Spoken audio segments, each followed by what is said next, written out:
হ্যাঁ। তো আর হ্যাঁ, বলো এবার। বলছি ওটা হয়েছে কি বলতো, ও 2টো অবধি পেশেন্ট দেখেছে, ঠিক আছে। রাত্রি পেশেন্ট দুটো? রাত্রি 2টো, ঠিক আছে। আচ্ছা। 2টো অবধি পেশেন্ট ডেকেছে, দেখে রুমে এসে অনলাইনে অর্ডার করে 4জন বন্ধু মিলে খেয়েছে, ডিনার হুম। করেছে। আবার একটা আরজিকর হাসপাতালে ভাইরাল অডিও এবং সেখানে আরও মারাত্মক এবং ভয়ঙ্কর তথ্য। এই ভাইরাল অডিওটা আপনি শুনলে আপনার বুক কেঁপে উঠবে। আর এই ভাইরাল অডিওটা আরজিকর হাসপাতালের একজন স্টাফের। আর ইনি এই অডিওতে বলেছেন সেমিনার রুমে নাকি কিছুই হয়নি, যা হয়েছে ডক্টরস চেম্বারে হয়েছে। এমনকি কারা খুন করেছে, কেন খুন করেছে, সব কিছু বলেছে এই ভাইরাল অডিওতে। তো চলো এই ভাইরাল অডিওটা তোমাদের শোনাই। আর হ্যাঁ, এটা শোনার পর তোমাদের কেমন কি মন্তব্য সেটা কমেন্ট বক্সে অবশ্যই জানাবে। কর। হ্যাঁ, জোগাড় থেকে ও। বেরোবো। হ্যাঁ। তো আর হ্যাঁ, বলো এবার। বলছি ওটা হয়েছে কি বলতো, ও 2টো অবধি পেশেন্ট দেখেছে, ঠিক আছে। রাত্রি পেশেন্ট দুটো? রাত্রি 2টো, ঠিক আছে। আচ্ছা। 2টো অবধি পেশেন্ট ডেকেছে, দেখে রুমে এসে অনলাইনে অর্ডার করে 4জন বন্ধু মিলে খেয়েছে, ডিনার হুম। করেছে। হুম। করে ও খুব টায়ার্ড ছিল, যেহেতু 36 ঘন্টা ডিউটি ছিল, হুম। টায়ার্ড ছিল। ও কি করেছে, ওই সেমিনার রুমে গিয়ে হুম। শুয়ে পড়েছে একটা রেড কালারের ব্ল্যাঙ্কেট ঢাকা দিয়ে। হুম। কিন্তু তারপরে মানে সেমিনার রুমে এমনি কি তোমাদের ওরকম সেমিনার রুমে টুমে ঘুমানো হয়? মানে আমি যদিও কোনো আইডিয়া নেই, ওই জন্য জিজ্ঞেস করছি। না, এবার একটা রেসিডেন্টের ডক্টর রুমস থাকেই, আচ্ছা। বুঝতে পেরেছিস, তারপরেও সেমিনার থাকে। এবার হুম। সেমিনারে একটা বেড থাকে, আর আচ্ছা। ডক্টরস রুমে 2টো 3টে যেরকম বড় ঘর হবে সেরকম বেড পাতা থাকে। আচ্ছা। আচ্ছা। মেনলি ডক্টরস রুমে শোয়ার কথা, ঠিক আছে। হুম। হয়েছিল কি, ওকে বডিটা পাওয়া গেছে সেমিনার রুমে, হুম। কিন্তু ঘুমাচ্ছিল ডক্টরস রুমে।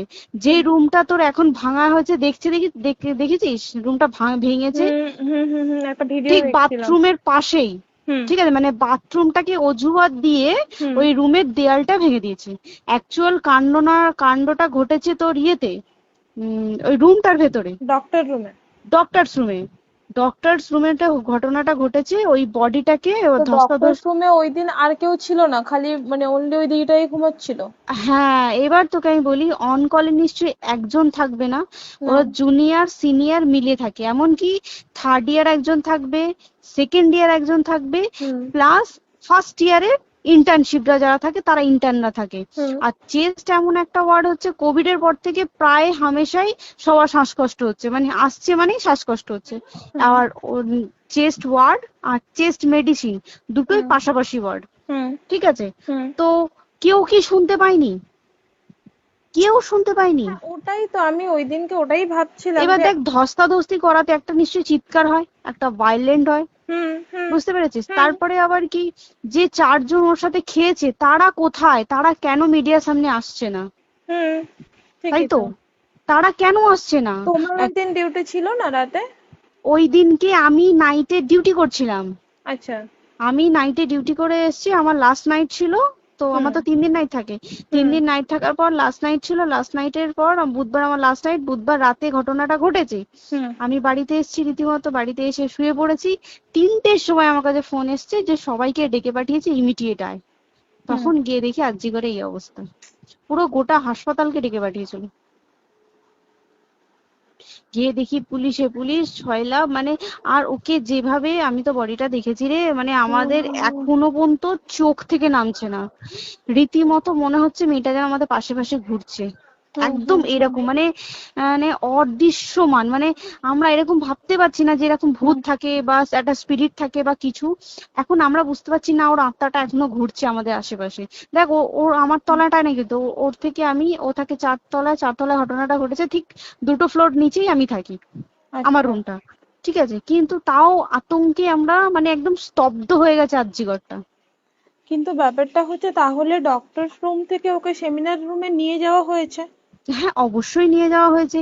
এবার দেখ, নিয়ে যাওয়া হয়েছে, ওকে যেভাবে মারা হয়েছে, এটা একার পক্ষে সম্ভব অসম্ভব, না দিস একদম। Is a impossible. পুরোপুরি গ্যাং রেপ, গ্যাং রেপ ছাড়া কোনো কিছু নয়। আর শুধুমাত্র রেপ নয়, রেপ হলো, করলো, ছেড়ে দিল, ঠিক আছে, ওকে রীতিমতো মার্ডার করেছে। মানে, মানে হিসেব মতো যা বুঝছি মানে তোমার কথাতে, হ্যাঁ ওটা হচ্ছে ওর ওই বন্ধু বান্ধব মেবি ইয়েস জড়িত। এক্স্যাক্টলি, হয় ওর বন্ধু বান্ধব কেউ, ঠিক আছে, মানে 4 জনের মধ্যে কেউ, আইদার ওকে এমন কিছু করতে বলে। দেখ বড় বড় কোম্পানিতেও তো এরকম হয়, মানে হুম হয় তুমি আমার সাথে কম্প্রোমাইজ হুম করো, নয় হুম তুমি হুম চাকরি হুম ছেড়ে চলে হুম যাও, হুম হুম হুম হয় তো। হুম হুম এখানেও সেরকম কিছু একটা হয়েছে। যাকে যে ক্রাইম করেছে সেও কিন্তু নর্মাল ডক্টর নয়, কিন্তু সেও একটা ভালো পোস্টে র্যাঙ্ক করছে, বুঝতে পেরেছিস? তবেই কিন্তু পুরো ব্যাপারটাকে হসপিটাল চেপে যেতে চাইছে, পুরো ব্যাপারটাকে। তাহলে এই সিভিক যে ও কোথা থেকে আসছে? এবার তোকে আমি বলি ওটা কোথা থেকে আসছে। আমাদের প্রিন্সিপাল চেঞ্জ হয়ে গেছে, ডেপুটি সুপার চেঞ্জ হুম হয়ে গেছে, তারপরে আমাদের ওই অ্যাসিস্ট্যান্ট সুপার চেঞ্জ, সব চেঞ্জ হয়ে গেছে। হুম তারপরে যে ওয়ার্ডের ডাক্তাররা ছিল, সিস্টাররা ছিল, ওয়ার্ড বয়রা ছিল, মাসিরা ছিল, সবাইকে ডেকে এখন হুম সাসপেন্ড করা হয়েছে। হুম তারা কোথাও যেতে পারবে না, রোজ গিয়ে কোর্টে গিয়ে দেখা করছে, আজকেও কোর্টে গেছিল সবাই। হুম তারপরে উম, তারপরে তোমার তোর এগুলো হলো, তারপরে তোর কি বলে, আরে বল না, ওই সিবিআই এটা হয়েছে কি, মানে ও সেই সঞ্জয় রায় যে ধরা পড়েছে, হুম অ্যাকচুয়াল কিন্তু ও নেই, হুম ঠিক আছে, ওর এতটা ক্ষমতাই হয় না। ও অত রাত্রে কি করতে যাবে, হুম ও অত রাত্রে ওখানে কি করতে যাবে? ও না পেশেন্ট, ও নাকি বলছে দালাল পেশেন্ট নিয়ে গেছে, তো পেশেন্ট নিয়ে যখন গেছে দিদিটার রুমে যখন যাবে, নিশ্চয়ই দিদিটার রুমে কোনো কাগজপত্র দেখাতে যাবে, সেই অবস্থায় গিয়ে দেখে যে এরকম এরকম ঘটনা, তা ঝাঁপিয়ে পড়েছে ওর উপরে। হুম এরকম কিছু কি, তাও কিছু নয়, শুধু গেছে দেখছে ড্রিঙ্ক অবস্থায়, ওকে ক্যামেরায় দেখা গেছে ড্রিঙ্ক অবস্থায় গেছে আর এসছে, এইটুকুই দেখা গেছে। তারপরে হচ্ছে কি, তোর অনেক রকম এখানে অনেক রকম ব্যাপার আছে। যে দিনকে ঘটনাটা ঘটে তার ঠিক 2 দিন পরে ওই সেমিনার বাথরুমের অজুহাত দিয়ে সেম ডক্টর যে রুমের হুম দেওয়ালটা আছে ওই হুম দেওয়ালটা ভেঙে দিয়েছে। কেন? প্রথমে ওকে বললো সুসাইড করেছে, আমাদের যখন ফার্স্ট খবর আছে তখন সুসাইড করেছে। হুম তারপরে যখন হসপিটালে যাই তখন গিয়ে শুনছি নাকি না সুসাইড করেনি, এটা রেপ করেছে, রেপ করে মার্ডার করা হয়েছে। হুম বুঝতে পারলি, এখানে বিশাল বড় একটা গেম চলছে। এবার আর যে ওর উপর কি রাগ ছিল মানে? হ্যাঁ হ্যাঁ হ্যাঁ হ্যাঁ হ্যাঁ হ্যাঁ একদম আমি তো কি বললাম, শোন তুই যদি কারোর সাথে কম্প্রোমাইজ করি তাহলে তোর পোস্ট হুম বাড়বে, হুম হুম তুই হুম কারোর সাথে কম্প্রোমাইজ করবি না তোকে মার্ডার করে দেবে। মানে মানে ওরকম টাইপই কিছু বলছো তো? এরকমই টাইপের কিছু একটা ছিল। আইদার খুব রাফ, মানে খুব রাগ, খুব মানে খুব ওর উপরে খুব ফ্রাস্ট্রেশন ছিল, যারই ছিল খুব ফ্রাস্ট্রেশন ছিল। শুধু ওকে মারিনি রে, রীতিমতো মার্ডার করেছে। ওর যে ক্ল্যাচারটা ছিল, হুম ওর আমি ইউরিন, শুনেছি এটা। ওর ইউরিনের রাস্তায় ক্ল্যাচারটা ঢুকিয়ে দিয়েছে, তুই ইস, জানিস? মানে কি বলবো, মানে ওকে দেখা যাচ্ছে না, আমরা তো দেখেছি নিজের চোখে, ওকে দেখা যাচ্ছে না, মানে একটা ব্লিড। মৃত্যু কতটা, মানে এই তো মানে প্রচন্ড কষ্ট পেয়ে একটা মেয়ে মারা গেল না? আর ওর যে গলাটা চেপে ধরেছে, আহ ওর ওই চেপে ধরাতে মানে এতটাই জোরে চেপে ধরেছে যে ওর চোখ ফেটে রক্ত বেরিয়েছে, আহ, ছি, ছি, ছি। বুঝতে পেরেছিস? মানে মানে কি বলতো, যদি ধরা পড়ে না উচিত, মানে যারা এটার সঙ্গে দায়ী না আর এই ওদের। যে সিবিআইটা হয়েছে, সিবিআইটা একমাত্র আমাদের জোরেতেই সিবিআইটা এসছে, মানে হুম হুম আমরা ওই সঞ্জয় রায় একার পক্ষে সম্ভব না এইসব। তারপরে পোস্টমর্টম রিপোর্টে তুই জানিস ওই আমাদের ভাজাইনা থেকে 150 গ্রাম স্পাম বেরিয়েছে। ইস, পোস্টমর্টম রিপোর্ট 150 গ্রাম স্পাম, মানে বুঝতে পারছিস? Hmm not a calculated, minimum minimum কম করে 6 থেকে 7 জন করেছে ওকে rape। ছি ছি ছি। ওই জন্যই তো আমরা এতটা বেশি ভাইলেন্ট হয়ে গেছি, বুঝতে পেরেছিস? আর তারপরে আমাদের দেখো, একটা মেয়ে তার কাজের জায়গাতেই ছিল, এমনটা নয় যে রাস্তাঘাটে কোনো বিপদ, ও তার কাজের আরে জায়গাতেই সেফ নয়। শোন, দেখ বড় বড় কোম্পানিতে কি হয়, রুমের ভেতরে এগুলো হয়, মানে ধর রুমের ভেতরে হলো, যেমন কল সেন্টারে হয়, নাইট হুম শিফটে হুম হয়, হুম হুম এইগুলো একসেপ্টেবল। বাট হসপিটাল হচ্ছে কিন্তু এমন একটা আরজি এরিয়া, করের মতো একটা, হ্যাঁ। আরজি কর বলে না, যে কোনো হাসপাতালে কেউ যদি স্ব ইচ্ছায় কারোর সাথে রিলেশনশিপে গিয়ে করতে চায় সেটা আলাদা জিনিস কিন্তু, হুম ঠিক আছে, হুম কিন্তু কেউ কারো বিরুদ্ধে এইভাবে করতে পারে না রে, তুই জানিস না, মানে ওয়ার্ডে দেখ কম বেশি আমরা সবাই ঘুমাই, কম বেশি আমরা হুম সবাই জেগে হুম থাকি, জেগে তো থাকি, তাতে কি কেউ শুনতে পায়নি? তার কি একদম সেটাই। ভাইলেন্স ছিল না? যদি কেউ না শুনতে পারে তাহলে ওর খাবারে কেউ কিছু মিশিয়েছিল, হুম তাই কি না? হুম হুম সেটাও পোস্টমর্টম রিপোর্টে মানে লিক করছে না যে কেন খাবার ও তো খাবারটা খেয়েছিল, সেটা তো নিশ্চয়ই পেটেই ছিল, পেট থেকে তো হুম বমি করে বের করে দেন, সেটা হুম তো ফরেনসিক রিপোর্টে কিছু বলবে। হুম আর তুই জানিস না দেনার দেন মানে ধর পোস্টমর্টম রিপোর্ট আসতে 3 দিন সময় লাগে, হুম ও যেদিনকে মরেছে ঠিক তার পরের দিনকে বিকালবেলা পোস্টমর্টম রিপোর্ট বার করেছে, মানে বডি বার করো আর পোড়াও, হুম 10 সেকেন্ডের মধ্যে ওর বাড়িতে নিয়ে গেছে, তারপরে বডি পুড়িয়ে দিয়েছে। মানে কি বলবো, হসপিটাল, মমতা ব্যানার্জি, সবাই মানে তৃণমূল প্রত্যেক সবাই হুম এটাকে পুরোটাই কেসটাকে চাপা দিতে চাইছে, পুরোটা পুরোটা। তবে তুই ভাব যে মানুষটাকে এত ক্ষতবিক্ষত ভাবে মেরেছে, তাকে অভিষেক ব্যানার রেপ কি কলকাতায় প্রথম হলো? নয়, হুম বিভিন্ন জায়গায় বিভিন্ন ভাবে রেপ হয়েছে, হুম ধরা পড়েছে, ফাঁসি হ্যাঁ হয়েছে কি হুম জেল হয়েছে। হুম অভিষেক বন্দ্যোপাধ্যায় কেন বললো জাস্ট এট তোর কি বলে এনকাউন্টার করতে? মানে কি সঞ্জয়কে যদি এনকাউন্টার করে পুরো কেসটা চাপা পড়ে পুরো যাবে, কেসটা চাপা পড়ে যাবে একদম। স্টুডেন্টরা ঠান্ডা হয়ে যাবে, হুম হুম আর আমরা সেটা মানবো না, আমরা সেটা হতেই দেব না।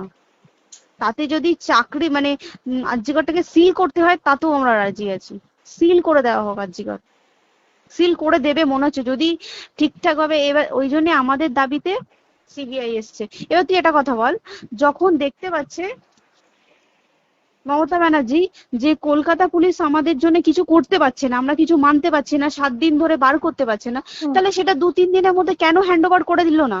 হুম তাই তো। তাই কি না? তারপরে দেখ পিডব্লিউডি, ওটা লো পোস্টের মানুষ, মানে যারা ভাঙচুর করে, মানে সিমেন্টের যারা কাজ করে হুম তাদেরকে পিডব্লিউডি বলে।